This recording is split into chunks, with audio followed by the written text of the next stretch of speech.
Hello అండి. అందరికీ నమస్కారం. నేను మీ సరోజినినండి. ఇది ముక్కోటి రోజునండి స్వామివారిని స్వర్ణగిరిలో నేను దర్శించుకున్నానండి. ముక్కోటి రోజున స్వామివారి దర్శనార్థం వెళ్ళామండి. నేను, నా కొడుకు అక్కడికి. మా ఫ్యామిలీ రాలేదండి. నేను మా అబ్బాయితో వెళ్ళి నేను దర్శించుకున్నానండి. స్వామివారిని మాత్రం చూడండి ఎంత ఆనందంగా ఉందో. ఈ తిరుమల సగం తిరుమలేనండి. తిరుమల మనకి ఎప్పుడు తిరుమలేనండి. కానీ ఇక్కడ ఈ స్వర్ణగిరిలో కూడా స్వామివారు ఇంత అందంగా ఉంటారని నేను చూసిన తర్వాతే అనిపించిందండి. తిరుమలని మర్చిపోవచ్చండి కాసేపు. అంత ఆనందంగా ఉందండి. ఈ కలర్‌ఫుల్ లైటింగ్స్‌లో ఉన్నారండి. స్వామివారి మందిరం చూడండి. దూరం నుంచి చూస్తేనే కడుపు నిండిపోతుందండి. ఇంకా ఏమీ మాటలు రావు. తిరుమల ఇక్కడ మనకు తిరుమల ఉంది అనిపిస్తదండి. ఇక్కడ నేను నామాలు పెట్టుకుంటుంటే ఆ కలిగే ఫీలింగ్ అండి. మీకు కూడా అలాగే ఉంటుందేమో. మనము తిరుమల వెళ్ళినప్పుడు స్నానపాదాలు చేసుకున్న తర్వాత ఇలా మనము బొట్టు పెట్టించుకుంటామండి. స్వామివారి నామం వేయించుకుంటాము. అప్పుడు కలిగే ఫీలింగ్ ఉంటుందండి. అది నేనిక్కడ ఫీల్ అయ్యానండి. మీరందరూ కూడా ఎవ్వరొచ్చినా కూడా ఫస్ట్ నామాలు పెట్టించుకోండి. అది చాలా మంచిది. స్వామివారు మన గుండెల్లో ఉన్నట్టే ఉంటదండి. ఆ నామాలు పెట్టుకునేటప్పుడు కలిగే ఫీలింగ్‌ని మీరు ఆనందిస్తారు.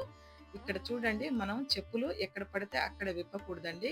మనకు మంచిగా ఇక్కడ ఓ బ్యాగ్ ఇస్తున్నారు. అందులో పెట్టుకొని ఫ్యామిలీ వాళ్ళయన్నీ పక్కన మనకి ఓ టోకెన్ ఇస్తారు, పెట్టుకోవచ్చండి. ఎక్కడ పెట్టాలని పరేషాన్ అవ్వొద్దండి. వచ్చే వాళ్ళందరికీ చెప్తున్నానండి.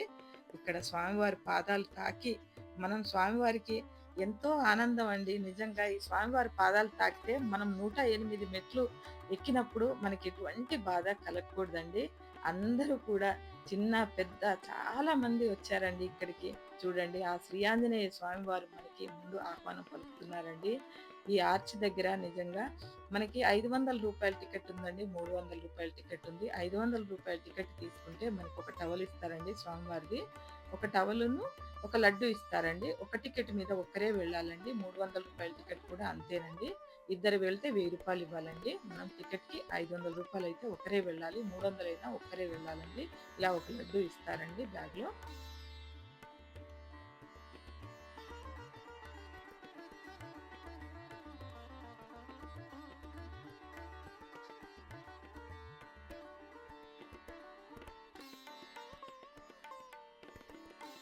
ఇంకా చక్కగా మెట్లెక్కాలండి నేను. ఆ మెట్లయితే చాలా చిన్నయి. అందరూ ఎక్కేయొచ్చండి. ప్రతి ఒక్కరు కూడా ఎక్కొచ్చండి. నిజంగా స్వామివారి పాదాలంటే పాదాలేనండి. ప్రతి వ్యక్తికి ఆనందమయమండి. గుళ్ళో తర్వాత దేవుడిని చూస్తాం కానీ పాదాలే ముందు తాకుతామండి. ఆ పాదాలు తాకంగానే మనకి 12 అడుగుల స్వామి, ఇక్కడ 12 అడుగుల స్వామండి. మన 6 అడుగుల మనసులో నిండిపోతారండి. చిన్న మనసులో మన మనిషి రూపం 6 అడుగులున్న మనిషి మన రూపం, స్వామివారి రూపం మన గుండెల్లోకి వచ్చేస్తుందండి, చిన్ని గుండెలో. ఇక్కడ నా ఫాలోవర్ అండి వచ్చింది. మౌనిక అండి తన పేరు. తను హైదరాబాద్ నుంచి. తను నా ఫాలోవరు. YouTuber follower. తనకి ఎంతో ఆనందంగా కలిగిందండి. నన్ను కలుసుకున్న తర్వాత చాలా ఆనందంగా ఫీల్ అయిందండి. ప్రతిరోజు మీరు చెప్పినట్టే నేను పూజలు చేసుకుంటున్నానక్క. మా అత్తగారు కూడా మిమ్మల్ని చాలా ఇష్టపడతదని చెప్పింది. చాలా సంతోషం అమ్మా. మీ కుటుంబానికి చక్కగా అంతా మంచి చేస్తాడు ఈ స్వామివారని నేను అనుకుంటున్నానమ్మా. మీరందరూ హ్యాపీగా ఉండాలని కోరుకుంటున్నాను. నువ్వు కలిసినందుకు నాకు ఎంతో ఆనందం అనిపించింది. చూడండి, 108 మెట్లండి. ఇవి దశావతార మెట్లంటండి. దశావతార మెట్లు మనకి. ఆ తర్వాత మనం పైకి వెళ్ళిన తర్వాత వైకుంఠ ద్వారం అంటారంటండి. పైన మొత్తం దాటేసిన తర్వాత వైకుంఠ ద్వారం మనం దాటినట్టంటండి. ఈ మెట్లన్నీ దాటితే అంత పుణ్యం ఉందండి. చిన్న మనం చిన్న పిల్లలు గాని, పెద్దవాళ్ళు కానీ ఎవ్వరైనా ఎక్కేయొచ్చండి ఈ మెట్లని. అందుకనే దశావతార మండపం అని అంటారంటండి.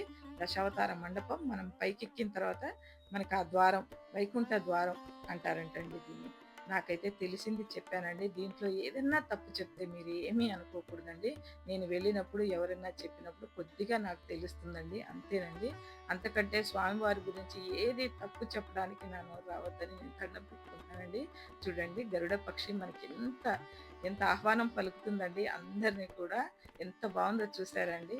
మీరందరూ చూసుంటారండి. కానీ ఆ రోజు నేను చూసి ఆనందపడింది మాత్రం నిజంగా నేను నా మనసులో ఎంత ఫీల్ అవుతున్నానో అదే మీకు చెప్తానండి. స్వామివారిని తలుచుకొని నేను ఎంత ఫీల్ అయ్యాననేది చెప్తానండి. మీరందరూ కూడా వెళ్తున్నారండి. చాలామంది వెళ్ళని వాళ్ళుంటారు. వాళ్ళకి చెప్తున్నాను. కొంతమందికి నేను చెప్పినయి ఒక 2 మాటలైనా నచ్చొచ్చండి. అందుకనే నా తపనంతా స్వామివారి గురించేనండి. అందరికీ తెలియాలి. అందరూ వెళ్ళాలి. సంతోషంగా వెళ్ళాలి. కానీ నేనొక్కటి మాత్రం లోటుగా ఫీలవుతున్నానండి. ఇదంతా సౌకర్యం ఉంది కదండీ గోపికృష్ణ గారు. నాకు మీ ట్రస్ట్‌లో మీరు మాత్రమే నాకెందుకంటే వి6 ఛానెల్‌లో మీరు మాట్లాడింది నాకు గుర్తుందండి. ఈ స్తూపం చూసారా అండి? వాళ్ళ అమ్మగారి పేరు మీద వాళ్ళ అమ్మగారు చెప్పుకున్న సంకల్ప బలంతో ఆ స్తూపం నిర్మించారంటండి. విజయలక్ష్మమ్మ గారండి. ఆ అమ్మగారు నిజంగా తలుచుకొని ఈ గుడిని నిర్మించారండి. ఈ కొడుకులకి చెప్పి, ఆ అమ్మ చెప్పి ఆ స్వామివారు ఆ తర్వాత ఆయన తలుచుకున్నట్టు వాళ్ళకి చెప్పి కట్టించుకోవడం కూడా గొప్పేనండి. నిజంగా వాళ్ళు ఫస్ట్ అడిగేసింది గొప్ప. ఆ తర్వాత స్వామివారు లోపల కూర్చొని నాకిలా చేయండి, ఇలా చేయండి అని అంతా చెప్పించుకుని చేయించుకున్నాడండి స్వామివారు. ఇలా మంచిగా ఇక్కడికి స్వామివారికి దండం పెట్టుకొని ఇంకా లోపలికి రూ. 500 దర్శనం ఇటు నుంచండి వెళ్ళిపోవాలి. అందరూ ఫోన్‌లు తీసుకెళ్తున్నారండి. మేము భయపడి తీసుకెళ్ళలేదు. చాలామంది చెకింగ్ చేస్తున్నారు కానీ అంత కరెక్ట్‌గా చేయట్లేదండి. చేస్తే కరెక్ట్‌గా చేయండి. లేదంటే కొంతమంది తీసుకెళ్ళి, కొంతమంది తీసుకెళ్ళకుండా ఉంటే వాళ్ళు బాధపడతారు కదండీ! అది కొంచెం గ్రహించండి. చెకింగ్ కరెక్ట్‌గా చేయండి. ఫోన్‌లు తీసుకెళ్ళాలా? లేదా? అనేది చెకింగ్ కరెక్ట్‌గా చేయండి. ఇది మాత్రం నాకు లోటుగా ఫీల్ అయ్యాను. ఎందుకంటే నేనొక యూట్యూబర్‌ని. లోపట ఏదన్నా చూపెట్టాలి స్వామివారిని నేను అనుకుంటాను. కానీ నాకు ఆ అవకాశం లేదండి. చాలామంది అందరూ తీస్తుంటే నేనెంత బాధపడ్డానండి. నా నా వోళ్ళకి నేనేది చూపించుకోలేకపోయాను కదా లోపల. ఇంత దూరం వచ్చి ఎవరికైనా చూపిస్తే వాళ్ళకి కూడా ఆనందం కలుగుతుంది కదా! ఇంటి దగ్గర ఉన్న వాళ్ళకి అనుకున్నాను. కానీ మీరు చెకింగ్ కరెక్ట్‌గా చేయండి సార్. చేసి మీకు అలౌ ఉంటేనే పంపించండి. లేదంటే బయటే అందరంటే ఎవ్వరు కూడా తీసుకెళ్లరు. అలా చూసుకోండి సార్. కానీ నేను మాత్రం స్వామివారి దగ్గర నుంచి జ్ఞాపకార్థంగా 4 పువ్వులైతే తెచ్చుకున్నానండి. అవి చేతిలో పట్టుకొని నేను దర్శనం చేసుకున్న తర్వాత ఆ టవల్ కప్పారండి పూజారి గారు. మనకి మంత్రాలు చెప్పి మనకు ఆశీర్వాదం ఇచ్చి ఆ టవల్ మనకు కప్పేస్తారండి. ఆ బ్యాగ్ తీసుకెళ్ళినప్పుడు లైన్‌లోనే మనం దర్శనానికి వెళ్ళేటప్పుడు మనకక్కడ మన పేరు మీద గోత్రనామం చెప్పి మనం పూజ చేయించుకున్న తర్వాత ఆ టవల్ కప్పేస్తారండి మనకి. చూడండి గుడి ఆవరణ అంతా జన సందోహంతో ఆనందమయంగా ఉందండి. నేను తిరుమలలోనే ఉన్నట్టు ఫీల్ అయ్యానండి. అంతే సగం అనొద్దండి. సగం అంటే నాకింక మనసుకి ఇష్టం లేదు. కానీ నేను తిరుమలలాగే ఫీల్ అయ్యానండి. అంత ఆనందంగా ఉందండి. ఎప్పుడూ భయపడుతూనే ఉంటాను నేను మైక్ పట్టుకోవాలంటే. కానీ ఈసారి భయపడకుండా ఒక 2 మాటలన్నా మాట్లాడు మమ్మీ అనంటే నేను అక్కడి నుంచి ఆ మైక్ పట్టుకొని డైరెక్ట్‌గా మాట్లాడానండి. అలా ఉంది. కానీ నాకెప్పుడూ కూడా ఈ స్వామివారు నా వెన్నంటే ఉంటారండి. నా భయాన్ని పోగొట్టాలి స్వామివారు. చూడండి ఇక్కడ నార్త్ సైడ్ ఉన్నారండి. ఈ విగ్రహం మాత్రం నార్త్ సైడ్. ఇటు సైడ్ మన గుమ్మం నార్త్ సైడ్ గుమ్మం సైడ్ ఉందండి. ఈ విగ్రహం దగ్గర కొబ్బరికాయలు గినక పైనే కొట్టుకున్నాను. ఇంకా అక్కడ దండం పెట్టుకుంటున్నారండి. అందరూ కూడా మీరు గుడి చుట్టూ చూడండి. ఇంకా ఏమేమి ఉన్నాయో నేను ఎప్పుడైనా వెళ్ళినప్పుడు మొత్తం చెప్తానండి. ఇప్పుడు మాత్రం ఏమీ చెప్పలేనండి. నేను తీసింది కొద్దిగానే జనసందోహంలో మనం తీయలేమండి. వీడియోలు గట్రా అలా ఉండవు కొన్ని చోట మనం వెళ్ళలేము. కాబట్టి ఎప్పుడన్నా వెళ్ళి మీకేమేమి ఉందనేది చెప్తానండి. అక్కడ ఒక చిన్న షాప్ ఉందండి పైన. ఇంక అన్నీ డబుల్ రేట్లేనండి. మనకి జ్ఞాపకార్థం కావాలి అంటే తీసుకోవచ్చండి ఏదన్నా ఒకటి. నేను తిరుపతి వెళ్తే ఎన్నో తెచ్చుకుంటానండి. అవన్నీ ఎక్కడ పెట్టాలో తెలీదండి. మనకు విలువైనయి ఏది తీసుకెళ్ళినా కూడా దాన్ని జాగ్రత్తగా తీసుకెళ్ళేటట్టయితే తీసుకెళ్ళి మనం ఏదైనా మన జ్ఞాపకం ఎవరికైనా ఇవ్వాలన్నా, గిఫ్ట్ ఇవ్వాలన్నా తీసుకెళ్ళొచ్చండి. అక్కడైతే ఒక షాప్ ఉందండి. అక్కడ మీకేం కావాలో అయైతే ఉన్నాయి. నేనైతే ఇది తీసుకోలేదండి. లోపల మాత్రం చిన్న, పెద్ద చూడండి ఎంత స్వామివారు ఆ లైట్లు నిజంగా పెట్టినందుకు గాని, మనం మన ఈ జనం ఇంతమంది తిరుగుతున్నప్పుడు, ఆ స్వామివారు ఎంత మురిసిపోతారండి నిజంగా. చెప్పొద్దు కానియండి. లోపలైతే మాత్రం ఆ జల విష్ణువు స్వామి దగ్గర నిజంగా అది నేపాల్‌లో మాత్రమే ఉందండి మొదటిసారిది. రెండోది మన ఇక్కడ తెలంగాణలో స్వామివారు స్వర్ణగిరిలో మాత్రమే ఈ జల విష్ణువు స్వామివారు ఉన్నారండి. ఈ స్వామివారి విగ్రహం సూర్యుడు కేసి చూస్తూ ఉంటదండి పడుకొని. నిజంగా కాళ్ళైతే కృష్ణుడు పెట్టుకున్నట్టే పెట్టుకున్నాడండి పడుకున్నప్పుడు. 2 కాళ్ళు పైన ఒక కాలు పైన ఒక కాలు పెట్టుకొని ఉంటారండి. నిజంగా ఆ పాదాలు ఆ స్వామివారు కనపడుతుంటే ఈ ఆనందం కోసమే వచ్చానండి నేను. ఇది చూడటానికే వచ్చానండి లోపలికైతే మాత్రం.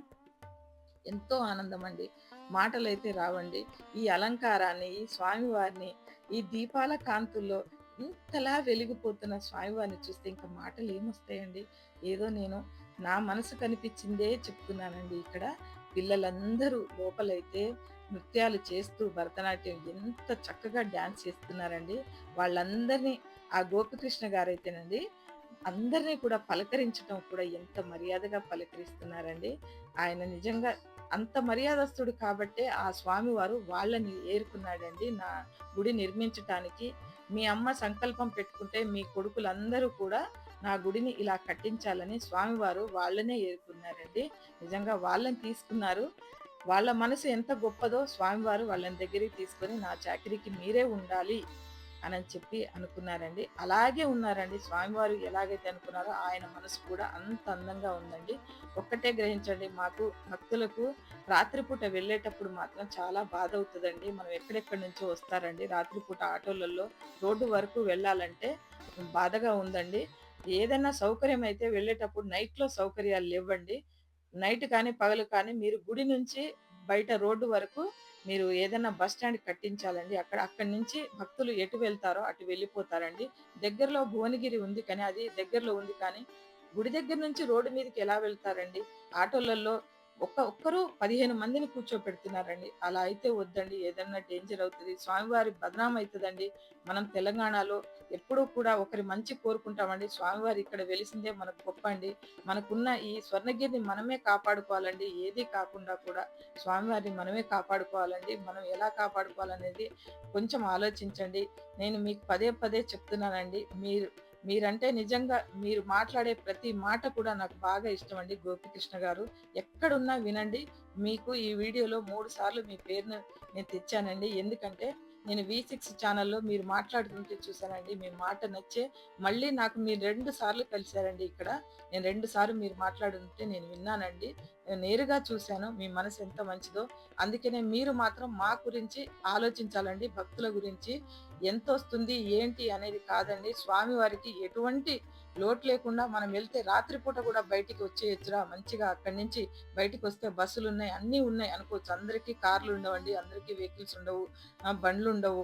ఎవరన్నా నడిచొచ్చే వాళ్ళు ఉంటారండి. వాళ్ళకి సౌకర్యంగా రాత్రిపూట ఆడవాళ్ళకి ఎటువంటి ఇబ్బంది లేకుండా 9 గంటల రాత్రి అక్కడి నుంచి ఆటోలో రావాలంటే అండి కుప్ప జనాల్ని పెట్టుకొని అందులో కూర్చోబెట్టుకుంటున్నారండి. నాకైతే ఎంతో బాధ అనిపించిందండి. ఇంత పెద్ద గుడి ఉండి స్వామివారికి ఏం లోటండి? అసలు ఈ గుడికి ఏం లోటండి? ఈ భక్తులు పెట్టే కానుకల్లో ఏం లోటుంది చెప్పండి? అందుకనే మీరు మాత్రం ఏదైనా మాకు బస్సు ఏర్పాటు చేయాలండి. ఇది మాత్రం నేను కోరుకుంటున్నాను. భక్తులు కూడా అదే కోరుకుంటున్నారండి. ప్రతి ఒక్కరు అనుకుంటుంటే విని నేను మీకు చెప్తున్నానండి. నేను చెప్పిన దాంట్లో ఏదన్నా తప్పుంది అనుకుంటే మాత్రం నన్ను క్షమించగలరండి. మీ గురించి నేను ఏదన్నా తప్పు మాట్లాడినా కూడా మీ భక్తులు కూడా నన్ను క్షమించాలండి. ఇక్కడ ఈ గుడిలో ఏదైనా తప్పు చెప్పుంటే మాత్రం మీరేమీ అనుకోవద్దండి. నాకు తెలిసింది చెప్పాను. మరొకసారి వచ్చినప్పుడు అన్ని వివరాలు తెలుసుకొని వివరం అంతా చెప్తానండి. కిందికి దిగినప్పుడు ఇది మనకి బిల్వదళం చెట్టులా అనిపిస్తుంది కానీ అది కాదు అనుకుంటున్నానండి నేను. అంతలా ఉందండి ఈ చెట్టు కిందైతే అందరూ దీపారాధన చేసుకుంటున్నారు. నేను పిండి దీపారాధన చేసుకోవాలనుకున్నానండి. నేను అందరూ చేస్తున్నారో లేదో అని నేను తెచ్చుకోలేదండి. కానీ ప్రతి ఒక్కరు కూడా ఇక్కడ దీపారాధన చేసుకోండి. పిండి దీపారాధన వీలుందండి. కింద మాత్రం మెట్ల పక్కనే ప్రతి ఒక్కరూ తీసుకొచ్చుకొని మీరు దీపారాధన అయితే చేసుకోండి. ఈ వీడియో మీకు నచ్చుతుందని అనుకుంటున్నానండి. నా మనసుతో చెప్పిన ఈ 4 మాటలన్నా స్వామివారి పాదాలు పట్టుకొని చెప్తున్నానండి. ఇందులో ఏది మాత్రం నేను అబద్ధం చెప్పలేదండి. అంతా నేను ఏదైతే అనుభవించానో అదే చెప్పానండి. స్వామివారి స్వరూపాన్ని నేను గుండెల నిండా పెట్టుకొని వెళ్తున్నానండి ఈ గుడి నుంచి. ఇక్కడ అందరూ ఆ రూపాయిని నిలబెడుతున్నారండి. వాళ్ళ సంకల్పం చెప్పుకొని వాళ్ళ కోరికలతో పెట్టుకుంటున్నాను. నేను కూడా పెడతానేమో చూద్దామంటే అది కిందికొచ్చేస్తుందండి. "అమ్మా ఎంతసేపు వంగుతావమ్మా" అలాగని చెప్పి మా అబ్బాయి నవ్వుతున్నాడండి. ఆయన నవ్వే నవ్వుకి స్వామివారు నా మనసులో ఉన్నందుకు ఇది నిలబడాలనుకున్నాను. కరెక్ట్‌గా అప్పుడే నిలబడిపోయిందండి. మీరేమైనా అనుకోండి. మనం మనస్ఫూర్తిగా స్వామివారిని మన గుండెల్లో పెట్టుకుంటే ఆయన మనల్ని ఆయన గుండెల్లో పెట్టుకుంటారండి. అర్థం చేసుకోండి. మన భక్తికే మెచ్చుకుంటాడండి. మనం ఇచ్చే డబ్బు, దశకం అంతా ఆయన చుట్టూ పరిసరాలు అన్నీ సౌకర్యం చేయడానికే కావచ్చు ఆ డబ్బుని ఆ హుండీలో వేసేది. ఆయన తినేయడండి. మన కోసమేనండి అదంతా చేసేది. కానీ స్వామివారు చూడండి మనసులో ఉన్నాడు. మా అబ్బాయి ఇలా నవ్వంగానే అలా నిలబడిపోయారండి స్వామివారు. మన మనసునే చూస్తారండి. ఎప్పుడు కూడా మనసుతో చేసే పూజ ఎప్పుడు ఫలిస్తుందని గ్రహించండి. అందరూ దర్శించుకోవాలండి. అందరూ రావాలండి. ప్రతి ఒక్కరు కూడా ఈ గుడి ఇంకా ఎక్కడికో చెప్పనంత ఎదగాలండి. మన ప్రతి వారి నోట్లో స్వర్ణగిరి అనేదే వినపడుతుందండి. ఈ 3 సంవత్సరాల నుంచి ఇంకా ఎక్కువ వినపడాలండి. ఇది బాగా మనం అరిచే కొద్దీ స్వామివారిని గోవింద నామాలు గోవింద అని అరిచే నామము అది తిరుమలలో వినపడాలండి. అలా మనకి స్వామివారు మనలా చేస్తారండి. మీకు అక్కడి నుంచి నేను తెచ్చుకున్న పూలండి. స్వామివారు ఏమి కోపగించుకోవద్దండి. నేనైతే ఇది స్వార్థంగా తెచ్చుకున్నానేమోనండి. ఎవరు కూడా అలా తెచ్చుకోవద్దండి. అక్కడి నుంచి పూలు తీసేయొద్దండి. కానీ నేనైతే తీసుకొచ్చానండి. నన్నైతే స్వామివారు క్షమించాలండి. పదే పదే చెప్తున్నాను. నన్ను క్షమించాలి. అక్కడి నుంచి పూలు నేను స్వామివారికి అలంకరించిన లోపలే తీసుకున్నానండి. ఏమీ అనుకోవద్దండి స్వామివారు. ఇలా 3 లడ్డూలు అంటే ఒకటి మేము కొనుక్కున్నామండి. 2 మాత్రం టికెట్ మీదొచ్చాయి. మా బాబు టికెట్ నా దాని మీదొచ్చాయండి. నేను ఇంటికొచ్చి ఉపవాసం అయితే నేను మంచిగా కంప్లీట్‌గా చేసుకున్నా అండి. ఏది తినలేదు. 2 అరటి పండ్లు తప్పితే నేను వాటర్ తాగానండి. అంతే. ఇంక దాని మీదే ఉండిపోయానండి. ఆ తర్వాత నేను ఇంటికొచ్చి గీతా భగవానుని అంతే నేను గీత చదువుకున్నానండి. కాసేపు మనం ఆ రోజు భగవద్గీత కొద్దిగైనా మనకొచ్చిన చిన్న లైనన్నా చదవాలని, లేదా పట్టుకొనైనా దండం పెట్టుకోవాలండి. చదువు రాని వారు. ఆ రోజైతే నేను పట్టుకొని ఇంకా 12కి వచ్చామండి మేము నైట్ ఇంటికి. 2 గంటల వరకు నేను ఆ పుస్తకం నేను ఏది చదువుకోవాలో అది చదువుకున్నానండి. ఆ తర్వాత యథావిధంగా నేను 3 గంటలకి లేచి పని చేసుకుంటా అండి. బ్రహ్మముహూర్తంలో స్వామివారికి నేను ప్రతిరోజు అభిషేకం చేస్తానండి. అందుకని నా పని నేను చేసుకున్నాను. ఉపవాసం, జాగరణ నేను అనుకున్నట్టే 2 సంవత్సరాల నుంచి చేయట్లేదండి ఆరోగ్యరీత్యా. కానీ మళ్ళీ ఈ సంవత్సరం స్వామివారి పేరు మీద నేనున్నందుకు నాకెంతో తృప్తండి.